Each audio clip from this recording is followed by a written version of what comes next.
This is Solitaire's Slam Show. This is the weekly roundup of Raw.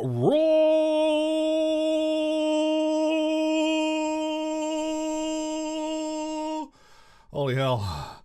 I gotta quit doing that. Hi guys, welcome to the show. This is Solitaire Slam Show. My name is Mike and I'm from New Zealand. Let's do the roundup. Monday Night Raw in New Orleans kicked off with Renee Young being announced as a full-time announcer on Raw. About freaking time. Although, if you'd been on Twitter for 30 seconds any time during the day, you'd already know that. The announcement was cut short, however, by Dolph Ziggler, Drew McIntyre, and Braun Strowman making an appearance, followed by most of the heel roster. Strowman is still getting strong crowd support, however, as they chanted, "Get these hands, get these hands, get these hands," over and over and over. The kickoff promo consisted of Braun Strowman growling like Mufasa's evil brother. He did this over a montage over last week's events regarding the Shield.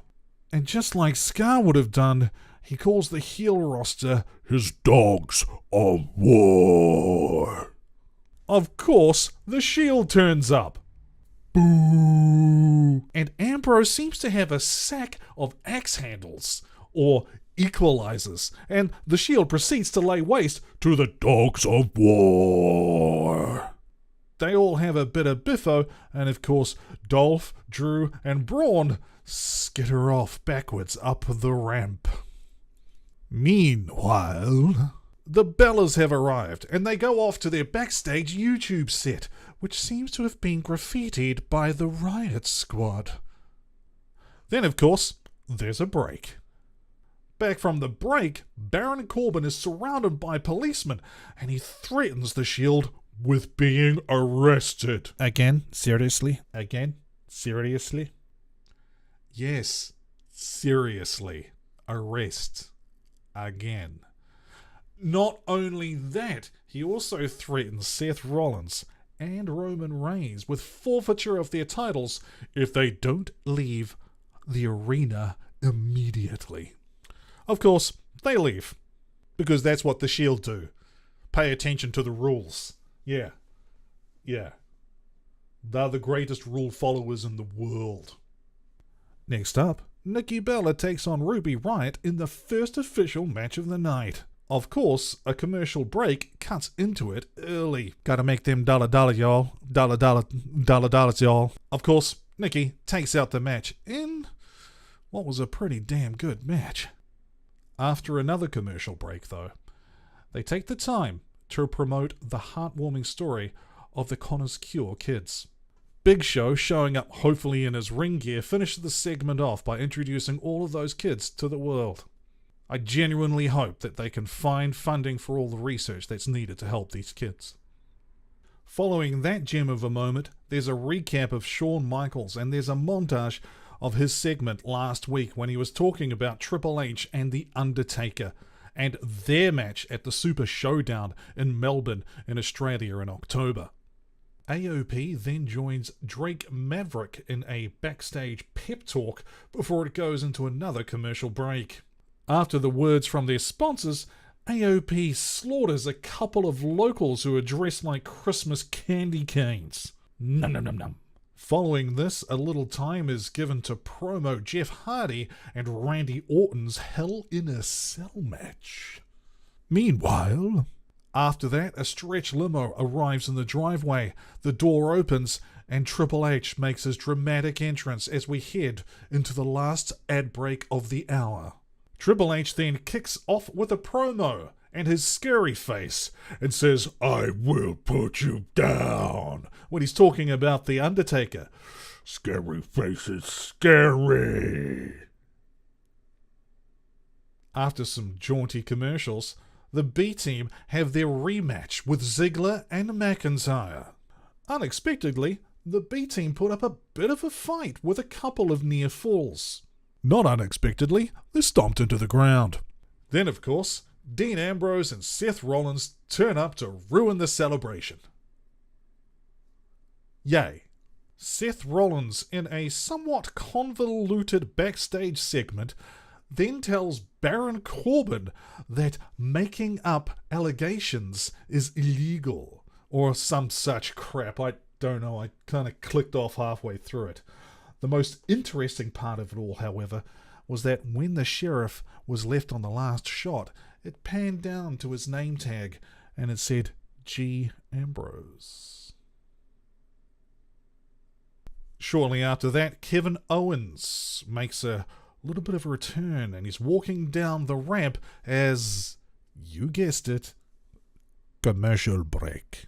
After that invigorating round of advertising capitalism, Kevin Owens proceeds to stomp Tyler right into the ground, even before the bell rings. KO then picks up a microphone, as he is wont to do and is great at doing, and cuts a promo, basically stating that Baron Corbin and him have a little bit of a deal, where he can do what he wants, whenever he wants, to whoever he wants. He then tells the crowd that Bobby Lashley is his reason for quitting. That Bobby Lashley, after taking out Sami Zayn and taking away Sami Zayn from Kevin Owens' side, that he is going to pay. So not only is Lashley the reason for his quitting, but he's also the reason for his return. It's a thin premise, but of course, Kevin Owens, being the class act that he is, well, he makes it work. Sorta. From something that sorta works to something that totally works, they went into a montage with AJ Styles and Samoa Joe, promoting their match at Hell in a Cell, and also reminding us that SmackDown still exists. Next up, there's a little bit of a weird tag team pairing, and I think you know who I'm talking about. That's Bobby Roode and Chad Gable. Although they sort of have a little bit of an awkward thing going on, they do work really well in the ring.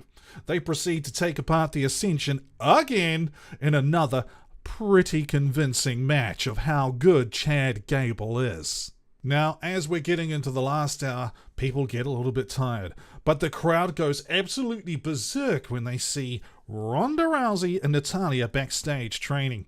They have a tag team match tonight against Mickie James and Alexa Bliss. And it's good to see that Ronda Rousey is making weekly appearances. Eventually, I do believe that she's going to be one of the very best on the roster when it comes to being in ring.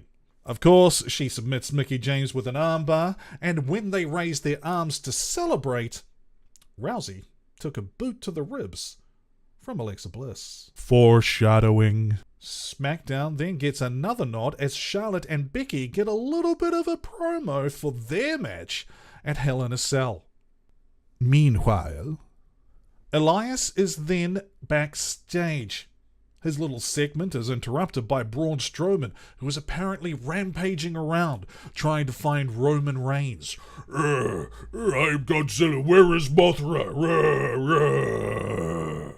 Ronda and Natalya are then in an after-match promo, where Ronda is asked how she's dealing with her ribs and whether she's going to be any good on Sunday. Of course, in typical Ronda Rousey fashion, she says, "Even at my worst, I'm still the best." After a chord stroke from average musician but amazing heel Elias, he executes another on-point crowd-popping promo that Mick Foley would be proud of. Speaking of Mick Foley, Mick Foley's music hits and the crowd goes nuts. Of course, Elias isn't impressed. In the best promo I've seen Mick Foley deliver in years, he then proceeds to tell everybody that he's going to be the special referee for Roman Reigns and, of course, Braun Strowman in the Hell in a Cell match. Then, apparently, under request from Stephanie McMahon, he has the chance to make one more match. After a cheap pop and a wry grin from Mick Foley in Nolens, Louisiana, he makes a match between Elias and Finn Balor.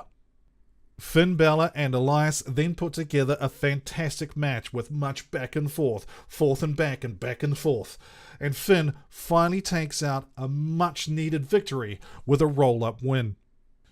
Meanwhile, backstage, there's another backstage segment. This time it's with Bobby Lashley pumping weights.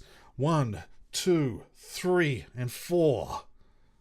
And then all of a sudden, Lio Rush is ingratiating himself upon Bobby Lashley. It looks like we've got a new manager for Bobby.